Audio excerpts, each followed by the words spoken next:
नमस्कार. महाराष्ट्रातील तमाम लाडक्या बहिणींचं लाडकी बहीण योजनेच्या नवीन व्हिडिओमध्ये स्वागत आहे. लाडकी बहीण योजनेसंदर्भात लाडक्या बहिणींसाठी अतिशय महत्त्वाची माहिती आहे. पाहू शकता बघा, लाडकी बहीण योजनेच्या संदर्भात काय महत्त्वाची माहिती आहे. तर बघा, लाडकी बहीण योजनेसाठी बहिणींना शेवटची संधी आहे. आता ही शेवटची संधी कशासाठी आहे ते आपण ह्या ठिकाणी जाणून घेणार आहोत. अतिशय महत्त्वाची माहिती या व्हिडिओमध्ये आपल्याला सर्वांना पाहायला मिळणार आहे. त्यासाठी सर्व महिलांनी, माता भगिनींनी व्हिडिओ शेवटपर्यंत पहा.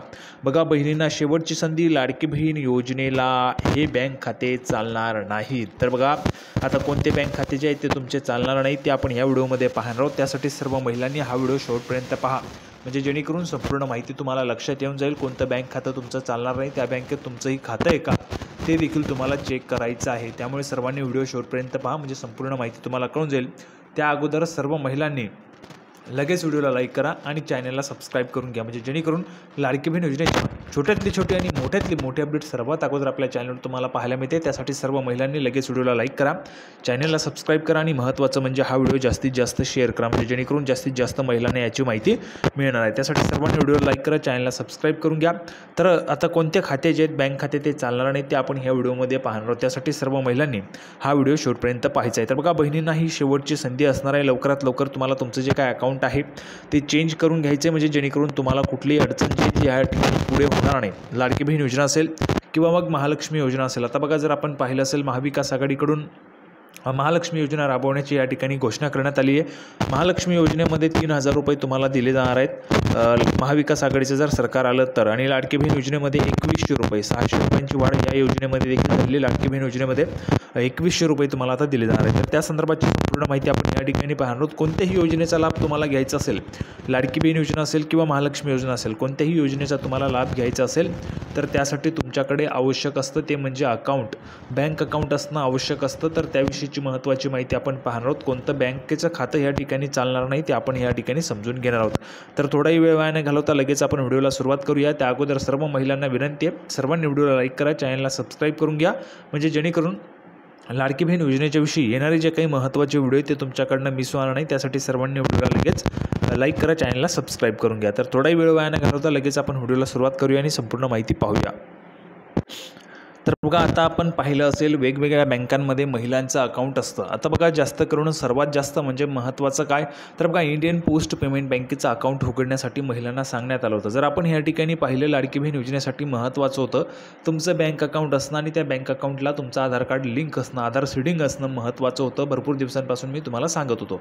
आता बघा, आधार सीडिंग करणं का महत्त्वाचं होतं, कारण हे जे काही पैसे आहेत लाडकी बहीण योजनेचे पैसे ते DBTच्या माध्यमातून येत आहेत. DBT म्हणजेच काय तर डायरेक्ट बेनिफिट ट्रान्सफर, थेट लाभ हस्तांतरण. म्हणजेच तुमचा जो काय आधार कार्ड क्रमांक असतो बघा, तुमचा आधार क्रमांक जो असतो, आधार क्रमांक, तर त्या आधार क्रमांकाला जे अकाउंट लिंक असतं, बँक अकाउंट लिंक असतं, त्या अकाउंटला पैसे ट्रान्सफर होत असतात. अशी ही प्रोसेस असते DBTची. आता यामध्ये बघा, आधार कार्डला तुमचं जे बँक अकाउंट लिंक असतं त्याला पैसे येत असतात. आधार कार्डला बँक अकाउंट लिंक म्हणजेच कुठलंही तुमचं बँक अकाउंट असेल, मग ते समजा बँक ऑफ बडोदा असेल, SBI असेल, बँक ऑफ महाराष्ट्र असेल, सेंट्रल बँक ऑफ इंडिया असेल, असं कोणत्याही बँकेचं अकाउंट असेल तर ते तुमच्या आधार कार्डला लिंक असणं गरजेचं होतं. आता ह्यामध्ये महत्त्वाचं म्हणजे लक्षात घ्या बघा, भरपूर महिला आहेत त्या महिलांचं KYC झालेलं नव्हतं, बँकांनी KYC करायला सांगितलं होतं, त्यामधून आधार सीडिंग होत होतं. भरपूर महिलांचं आधार सीडिंग नसल्यामुळे महिलांना पैसे मिळाले नव्हते आणि अजूनही भरपूर महिला आहेत त्या महिलांना पैसे मिळालेले नाहीत. तर त्या महिलांना पैसे कसे मिळू शकतात, तर तुमचं आधार सीडिंग तुम्हाला करायचं आहे. आता हे चेक कसं करायचं आहे, तुम्हाला पैसे पाठवले होते परंतु आलेले नाही, त्याच्या संदर्भात देखील एक व्हिडिओ आपल्या चॅनलवर आहे, तो व्हिडिओ तुम्ही पाहू शकता. त्यामध्ये तुम्हाला संपूर्ण माहिती मी सांगितलेली आहे. तुम्हाला फेल्ड स्टेटस पाहायला मिळेल बघा.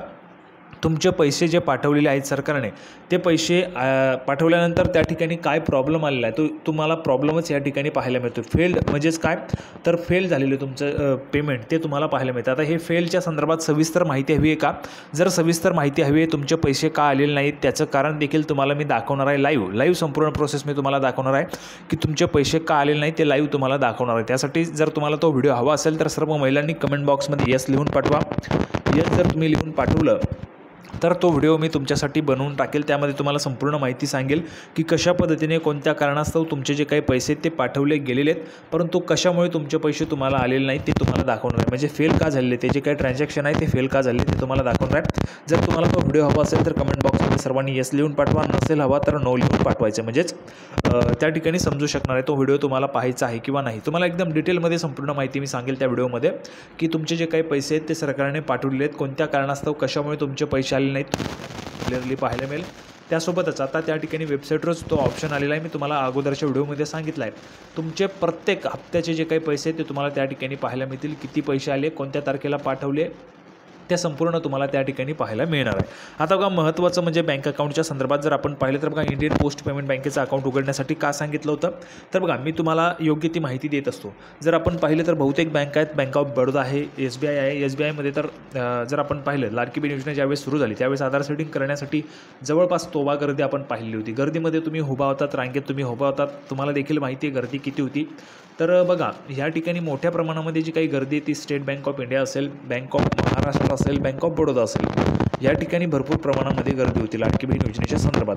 त्यामुळे मी तुम्हाला सोपा पर्याय सांगितला होता. बघा पोस्टाचं अकाउंट, पोस्टाचं जे काय अकाउंट आहे बँक अकाउंट त्याला इंडियन पोस्ट पेमेंट बँक म्हणतो आपण, IPPB इंडियन पोस्ट पेमेंट बँकेचं अकाउंट. हे अकाउंट उघडण्यासाठी का सांगत होतो, बघा 24 तासात तुमचं आधार जे आहे ते लिंक होऊन जातं, DBT तुमचं इनेबल होऊन जातं 24 तासात इनेबल झाल्यावर तुमचं लगेचच पैसे येतात. बघा भरपूर महिला आहेत, त्या महिलांना जवळपास जर आपण पाहिलं ह्या व्हिडिओ हा जो काही व्हिडिओ आहे तो महिलांनी बघितला, तो व्हिडिओ बघितल्यानंतर महिलांनी लगेच अकाउंट उघडलं, इंडियन पोस्ट पेमेंट बँकेचं अकाउंट, इंडियन पोस्ट पेमेंट बँकेचं अकाउंट लगेच उघडलं आणि महिलांना 2 ते 3 दिवसांमध्ये त्यांच्या अकाउंटला लगेच पैसे जमा व्हायला सुरुवात झाली. अशा पद्धतीने म्हणजेच योग्य ती माहिती मी तुम्हाला देत असतो. तुमचे जे काही पैसे तुम्हाला मिळावे हाच माझा हेतू आहे आणि त्यासाठी मी तुम्हाला योग्य ती माहिती देत असतो. बघा इंडियन पोस्ट पेमेंट बँकेचं जर तुम्ही अकाउंट उघडलं असेल तर तुमच्यासाठी ते चांगलंच होतं. आता कोणतं बँक अकाउंट तुमचं चालणार नाही ते आपण या ठिकाणी समजून घेऊया. बघा एक लक्षात घ्या, इंडियन पोस्ट पेमेंट बँकेचं अकाउंट, ठीक आहे. तर बघा अशा पद्धतीचं तुम्हाला कार्ड मिळतं, या कार्डवर तुमचं नाव, अकाउंट नंबर, CIF नंबर तुम्हाला या ठिकाणी पाहायला मिळतो. आता बघा हे जे काही अकाउंट आहे हे तुमचं चालणार आहे, हे अकाउंट तुमचं चालणार आहे, ठीक आहे. कोणतं अकाउंट चालणार नाही तर बघा पोस्टाचं एक सेविंगचं येतं, पोस्टाचं एक सेविंगचं पासबुक तुम्हाला मिळतं, ते ऑनलाईन अकाउंट नसतं, ऑफलाईन अकाउंट असतं, ऑफलाईन अकाउंट असतं. तर ते अकाउंट जे ते तुमचं चालणार नाही आहे, कारण ते जे काय अकाउंट आहे ते पासबुक तुम्हाला मिळतं. जर तुमच्याजवळ अशा पद्धतीचं कार्ड असेल दिलेलं तर तुमचं ते अकाउंट चालणार आहे इंडियन पोस्ट पेमेंट बँकेचं, परंतु पासबुक असेल तर ते अकाउंट चालत नाही, ठीक आहे, इंडियन पोस्ट पेमेंट बँकेचं. आता कोणते बँक अकाउंट चालतात तर बघा SBI चालेल, state bank of India, bank of Maharashtra, bank of Baroda, bank of India, central bank of India, जे काय बँक असतील त्या सर्व अकाउंट तुमचे चालणार आहेत, ठीक आहे. परंतु यामध्ये लक्षात घ्या अजून एक महत्त्वाचं म्हणजे सर्वात महत्त्वाची तुम्हाला काळजी घ्यायची की तुमचं जे काय अकाउंट आहे ते IFSC कोड असलेल्या बँकेत असायला पाहिजे. म्हणजेच काय तर स्वतःचा IFSC कोड असलेले बँक. आता जर आपण पाहिलं तर बहुतेक ज्या काही सहकारी पतसंस्था वगैरे असतात तर त्यामध्ये IFSC कोड स्वतःचा नसतो, तर त्यामुळे तुम्हाला प्रॉब्लेम येऊ शकतो. आणि तुम्हाला माहिती आहे सरकारी योजना आहेत, सरकारी योजनेचा पैसा एक वेळेस परत गेला तर तो वापस येत नाही, म्हणजेच परत तुम्हाला तो मिळत नाही. त्यासाठी खूप तुम्हाला उशीर होऊ शकतो किंवा खूप त्या ठिकाणी तुम्हाला जे काही अडचणी येऊ शकतात. त्यामुळे जर तुम्ही लवकरात लवकर जर केलं म्हणजेच IFSC कोड असलेल्या बँकेत, म्हणजे स्वतःचा IFSC कोड असलेली जी काही बँक आहे, ब्रांच आहे, तिला जर तुम्ही अकाउंट उघडलं तर तो तुमच्यासाठी उत्तम असणार आहे. मग त्यामध्ये चांगल्या बँका जर आपण पाहिलं तर SBI आहे, नंतर बँक ऑफ बडोदा आहे. बघा तुमच्या अनुभवानुसार बँकांचं काय सध्या जर आपण पाहिलं तर बँकांमध्ये SBIमध्ये जर आपण गेला तर खूप मोठ्या प्रमाणात गर्दी आपल्याला पाहायला मिळते. तुमची तुम्हाला सर्व्हिस कशी मिळते, कोणती बँक तुम्हाला चांगली सेवा देते त्या बँकेत तुम्ही अकाउंट उघडू शकता. तुम्हाला जी हवी ती बँक तुम्ही चांगली ज्यामध्ये तुम्हाला सर्व्हिस मिळते, चांगली सेवा मिळते त्या बँकेत तुम्ही अकाउंट उघडू शकता. फक्त त्या बँकेचा IFSC कोड असेल तर ते तुमच्यासाठी उत्तम असेल. कारण काय आता सध्या पैसे तुमचे आलेले आहेत परंतु पुढे चालून ते पैसे बंद होऊ शकतात जर समजा बँकेची सुविधा व्यवस्थित नसेल, सर्व्हिस व्यवस्थित नसेल किंवा बँकेचे जे काही वर्किंग आवर्स आहेत ते बरोबर आहेत किंवा नाही त्यावर ते डिपेंड आहे. त्यामुळे जर चांगल्या बँकेत तुमचं अकाउंट असेल तर ते तुमच्यासाठी उत्तम असणार आहे. आणि पोस्टाचं तुम्हाला सांगितलेलं ते तर उत्तमच आहे, केंद्राची बँक आहे. यामध्ये तुम्हाला अशा पद्धतीचं कार्ड मिळतं, त्यामध्ये तुमचं अकाउंट असेल तर ते ऑनलाईन अकाउंट आहे, 24 तासात तुमचं लगेचच सेटिंग होऊन जातं.